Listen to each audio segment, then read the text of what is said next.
meron kayo gusto i-delete. Pasensya ka na nabuba ko.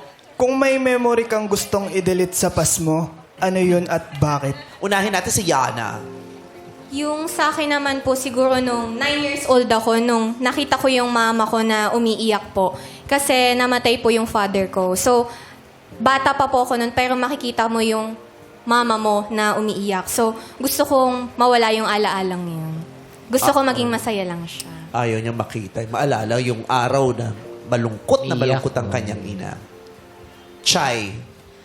Para po sa akin, wala po akong gustong i-erase or baguhin sa past ko. Kasi kung sino po ako ngayon, dahil po yun sa lahat ng napagdaanan ko noon, hindi po ako magiging ganito katatag ngayon.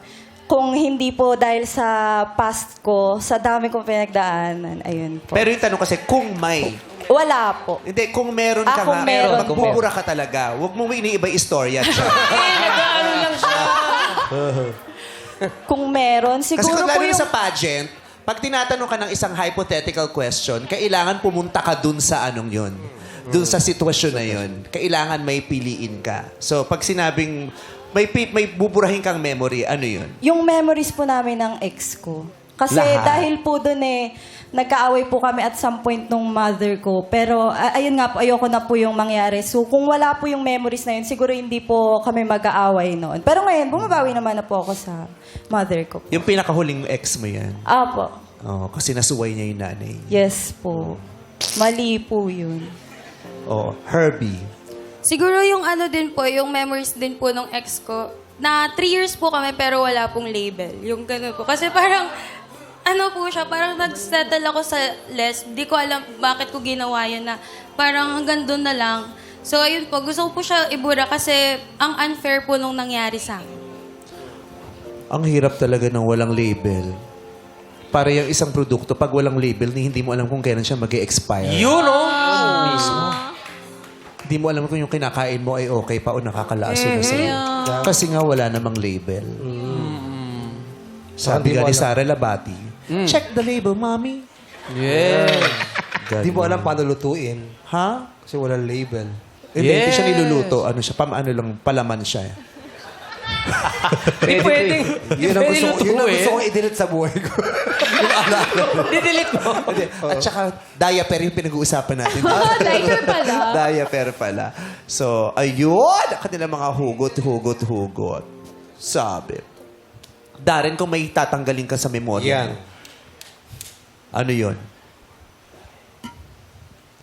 Di ko alam. Parang lahat Yung 7 lang yung bangs na nilagay sa gilid mo. Ang usapan yung 13 Bilang yan. na Pero bilang. 7 lang. bilang na bilang talaga. Side bangs nga tawag. Ano? Wala naman so far para sa akin. Kasi lahat naman ng experiences ko sa buhay made me Dapat nga into who meron. I am today. Hindi ka nakikinig dun sa ano, hypothetical nga. What if na lang? Hindi ko alam. Wala talaga eh. Walang pumapasok sa... Etong moment na to, i-delete na lang natin. Oo. Para, nag-a-accelerate Wala ka na dito. I-delete natin yung oras na. I like it. At least may nasagot ka. at least may nasagot. Oo. Diba? Denver, nakasagot na silang lahat. Gusto mo i-delete ka namin. Sino bibigyan ng green flag?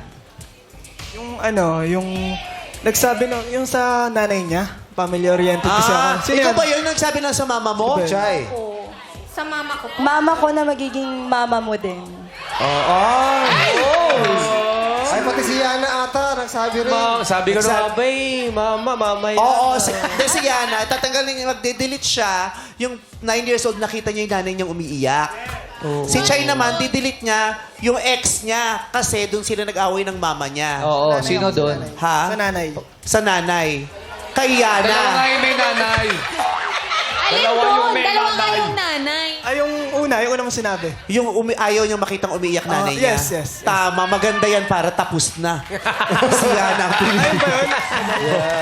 Si Yana nagsabi nun Siya bang gusto mo? Opo, siya. Promise? Oo. Yana! Ikaw rin ang pinili!